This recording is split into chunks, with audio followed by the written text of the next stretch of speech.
Il y a des villes que l'on habite sans jamais vraiment les connaître. Lomé en fait partie.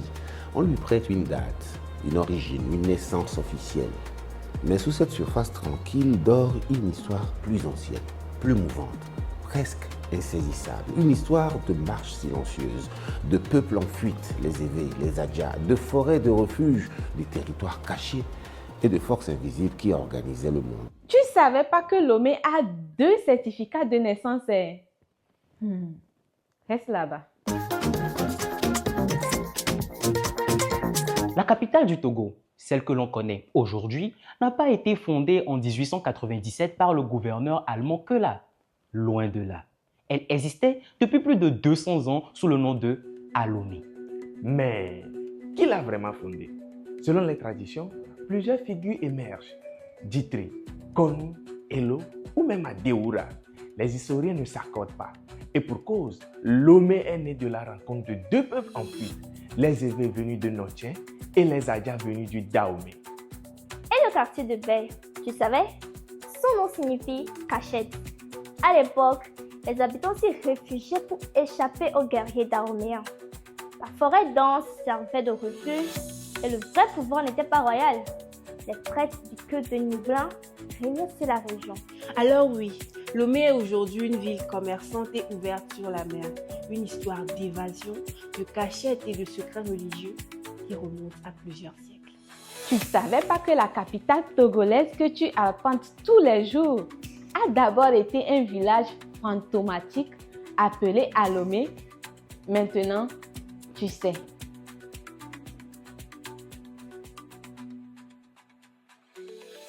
Alors peut-on vraiment parler de naissance ou faut-il plutôt écouter les traces d'une ville qui s'est lentement révélée à elle-même? Pour ouvrir cette mémoire, nous recevons le docteur Tchala, historien-chercheur dont l'expertise aiguisée nous serait d'un grand apport. Bienvenue, docteur. Merci, monsieur Credo. Docteur, lorsqu'on parle de la naissance de Lomé, beaucoup de gens retiennent la date de 1897 liée à l'administration allemande. Est-ce une erreur historique ou tout simplement une lecture incomplète de l'histoire? Je pense que l'on peut parler d'une lecture incomplète de l'histoire parce que l'espace dont il est question ici existait avant l'administration coloniale. Ce n'est qu'en 1897 que cet espace a été consacré comme étant la capitale de la colonie allemande. Donc on se rend compte très clairement que cet espace existait avec des populations. Certains historiens, notamment Yves Marguerat, parlent de 2 naissances de Lomé. Pouvez-vous nous expliquer ce concept et ce qui révèle sur la construction réelle de la ville? Alors merci. Sur cette question, il faudrait retenir peut-être les 2 naissances en termes de l'occupation ancienne par les récits qui disent que Lomé a été fondé par certains, les sites bien entendu, occupés par certains groupes venus de part et d'autre. Ensuite, 1897, consacré à l'administration. Donc, vous allez vous rendre compte qu'on dit Lomé a été fondé par tel et 1897, Lomé devient la capitale de tel. Donc, on a l'impression comme c'est une double naissance. En réalité, c'est un espace occupé d'une manière, dans un premier temps embryonnaire, puis consacré à l'administration coloniale comme étant la capitale de la colonie allemande. Donc, avant Lomé, il y avait Lomé. Que sait-on concrètement de ce premier noyau, sa localisation, son organisation et les communautés qui y vivaient? Oui, je pense que sur cette question, il y a beaucoup de spéculations. Lomé, Lométi, ainsi de suite. En fait, tout ceci revient à une espèce d'arbre qu'on appelle aloti, c'est-à-dire connu en pays élevé comme aloti, c'est-à-dire la plante utilisée comme un truc de cure-dent. Donc alo, en réalité, c'est le cure-dent. Voilà, donc aloti, donc il y avait cette espèce sur l'espace en question. Donc vous allez constater que partout à Lomé, il y a certains quartiers, il y a toujours un nom lié à une activité donnée. Exemple, Décon, on entend clairement Dé, ainsi de suite. À Daolato, tout ça là, tout ceci a un nom spécifique. Donc à ce temps, on ne peut pas trouver exactement le site de Lomé comme tel. Parce que Lomé englobe beaucoup de quartiers avec différentes composantes. Plusieurs noms reviennent dans les traditions. Djitri, Konu, Elo, Adeoura. Pourquoi est-il si difficile aujourd'hui d'identifier un fondateur unique de Lomé? Oui, c'est un peu difficile comme je l'avais dit tantôt, parce que ce sont des communautés qui s'installaient. J'imagine s'il s'agissait de Baie, par exemple, et pourtant Baie fait partie de Lomé. À l'époque, Baie, c'est une autre localité. À l'époque aussi, Décon, c'est une autre localité. On pouvait parler aussi de plusieurs d'autres, Daolato, ainsi de suite. Toutes ces localités, ce sont des communautés qui s'étaient installées. Ce n'est qu'après tout que l'ensemble de ceci a été fédéré pour donner Lomé comme un nom. Donc, en réalité, Lomé désigne certes une localité, un lieu, mais c'est devenu un nom fédérateur de l'ensemble de ces groupements ou de ces quartiers. C'est pourquoi on parle des quartiers de Lomé, les grands quartiers de Lomé. L'histoire de Lomé semble liée au mouvement des peuples Ewe venant de Nyotié et des Dadja venant du Dahomey. Dans quel contexte ces migrations ont-elles eu lieu et comment ont-elles façonné la ville? Oui, bien entendu. Et l'histoire de toute localité est liée à des formes de migration, soit le départ ou l'arrivée. Oui. Et dans le cadre de Lomé, c'est exactement, vous connaissez un peu le mouvement des Ewe à partir de Notien. Donc il y a un groupe qui est allé vers le sud. Donc il y a un groupe qui est venu s'installer, occupant des espaces bien connus. Il y a certains Adja qui sont venus de l'autre côté aussi. Il faut aussi parler peut-être des Aoussa. Oui. C'est ce qu'on a peut-être, de ça on ne parle pas de trop. Les Aoussa aussi qui étaient venus dans le cadre du commerce, ont occupé des espaces bien connus.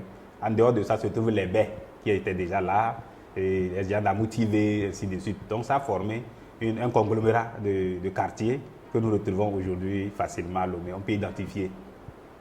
Le quartier de Baie signifierait cachette, un refuge face aux menaces extérieures. Peut-on dire que Lomé s'est construite d'abord comme un espace de protection avant de devenir un espace économique? Bon, s'il faut peut-être considérer Baie comme le nom comme tel, on peut dire oui. Mais est-ce que les gens de Baie maîtrisaient réellement la mer?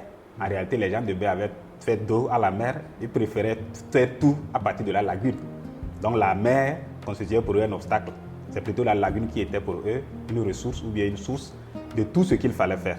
Donc les gens de Baie, à motiver autres, étaient beaucoup plus tournés vers la lagune que vers la mer. Par contre, les Aoussa s'étaient installés déjà, vous l'avez constaté, tout autour de la BTCI, ainsi de suite. C'était leur site dans le cadre du commerce. Donc eux, ils vaquaient librement à leurs occupations jusqu'à ce que l'administration coloniale ne vienne occuper un autre espace, et notamment la plage. Vous allez voir, c'est pourquoi on parle de Yovo Kome.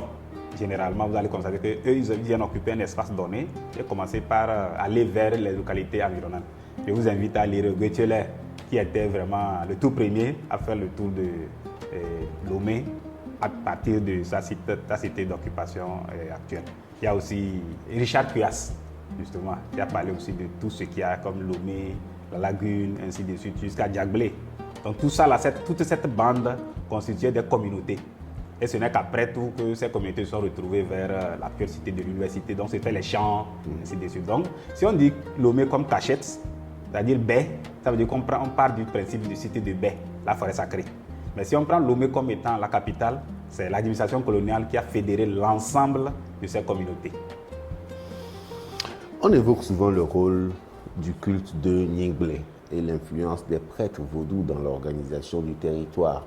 Dans quelle mesure la spiritualité a-t-elle structuré le pouvoir et l'espace de Lomé avant la colonisation? Bien sûr. Nyingblé est beaucoup plus vaste que Lomé. Si vous prenez Nyingblé, c'est depuis Togoville jusqu'à Keta au Ghana. Donc tout cet espace était organisé sur deux aspects. Il y a le Nyingblé qui a la forme un peu belliqueuse vers le côté Ghana et la forme un peu douce femelle vers le côté Togo. Donc c'est tout cet espace-là qui est la divinité, qui est géré par la divinité Nyingblé, et l'ensemble des cultes étaient organisés par des communautés qui se connaissaient très bien. Le déplacement d'Avetor, ainsi de suite. Tous ces cultes, les communautés, jusqu'à présent, il y a des communautés résiduelles qui sont toujours là. C'est vrai que la ville ces communautés ont été phagocytées très tôt par la ville, mais il y a des résidus qui existent toujours. Donc, tout autour du culte de Nyingblé, chaque communauté se reconnaît. Quel rôle quelle communauté doit jouer. Par exemple, si vous prenez les gens d'Aboutive et les gens de Baie, en réalité, il y a une différence, ils se connaissent très bien. Aujourd'hui, quand les habitants de Lomé marchent dans la ville, marchent-ils, selon vous, sur une capitale moderne ou sur les traces d'un passé encore mal compris? Bon, on peut estimer que c'est des deux côtés. Dans un premier temps, si nous passons à la ville qui a été phagocytée, les cités qui ont été phagocytées, parce que quand vous prenez Amouti-V et Baie, il n'y a pratiquement plus ces résidus-là. Certes, il y a l'administration coloniale qui a laissé quelques traces et la forêt sacrée est restée comme telle, mais ce n'est pas vraiment ça, ainsi de suite. Donc vous voyez que tous ces sites ont été envahis par l'urbanisation. C'est pourquoi vous allez constater que la première cité de Lomé partait du boulevard circulaire. Donc à partir du boulevard jusqu'à la mer, les gens de Baie ne s'intéressaient pas vraiment à cet espace-là. Donc il a fallu vraiment que cet espace soit saturé, que les gens se déploient plus ou moins pour aller vers Sagbado et ainsi de suite, c'est-à-dire au-delà du boulevard. Donc Lomé a grandi dans ce sens-là.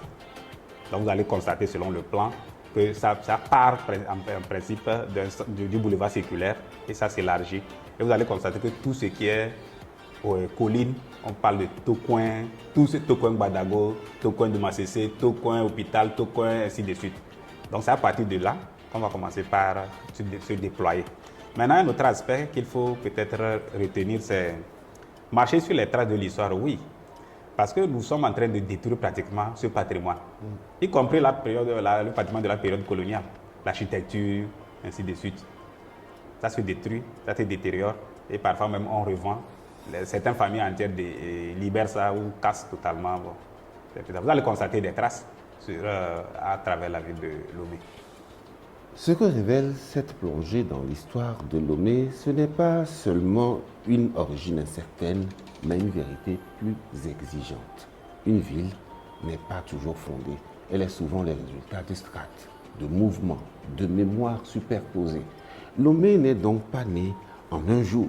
Elle s'est tissée dans les silences de l'histoire, dans les déplacements des peuples Ewe et Adja, dans les logiques de survie, mais aussi dans des équilibres spirituels que le temps n'a pas totalement effacés.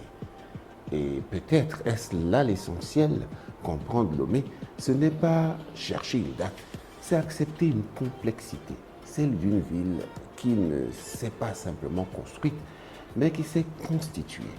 Dr Tchala, merci encore. C'est moi qui vous remercie. Pour votre rigueur et votre éclairage, la profondeur de vos analyses ont été un apport très important au cours de ce plateau. Merci. Merci à vous.